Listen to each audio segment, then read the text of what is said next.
জেলা বন দপ্তরের হানায় আটক কয়েক লক্ষাধিক টাকার চোরাই কাঠ। উত্তর ত্রিপুরা জেলার বন দপ্তরের আচমকা অভিযানে কদমতলার সরসপুর এলাকা থেকে উদ্ধার 10 লাখ টাকার অবৈধ চোরাই কাঠ।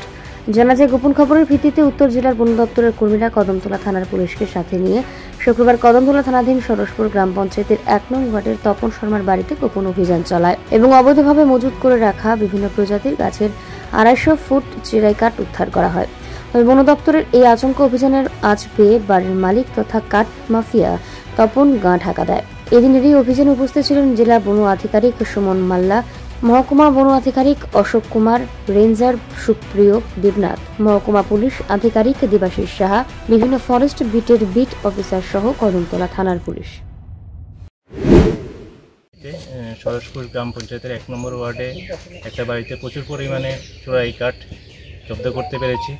প্রায় 250 ফুটের মতো কাঠ হবে, যার বাজার মূল্য 10 লাখ টাকার কাছাকাছি হয়ে যাবে এখন যে সেগুন আছে। তো আমরা এখন পর্যন্ত কাউকে গ্রেপ্তার করতে পারিনি। মালিকের যে ওনার আছেন ওনার বিরুদ্ধে আইনানুগ ব্যবস্থা নেওয়া হবে। আর এই ধরনের অভিযান আমরা কন্টিনিউয়াসলি চালিয়ে যাচ্ছি, ভবিষ্যতেও এটা চলতে থাকবে। কোনোভাবে এইসব যে ইলিগাল অ্যাক্টিভিটিস ওটাকে আমরা এনকারেজ করতে পারবো না। কি নাম? এটা সব কিছু ওয়ার রেজিস্ট্রি হবে, ডিটেলস কালেকশন করে ওনার প্রিভিয়াস অ্যাক্টিভিটি কী আছে সবগুলো কালেক্ট করে ওয়ার রেজিস্ট্রি। এই যে কাঠগুলি স্যার কোথা থেকে আসতে পারে, কি ধারণা আপনার প্রথমে? এগুলো মেনলি জুরি আরএফ থেকে আসছে, কিছু ঊনকোটি ডিস্ট্রিক্ট থেকেও আসছে, বিভিন্ন জায়গা থেকে নিয়ে এসে এখানে অ্যাসেম্বল করছে। তো গোপন খবরের ভিত্তিতে আমরা এগুলো সিজ করছি। স্যার, আপনি খুব একটা সুন্দর কথা বলছেন যে আগামী দিনে অভিযানটা জারি থাকবে। তো আমরা দেখতে পেরেছি স্যার বিগত দিন থাকবে আপনাদের।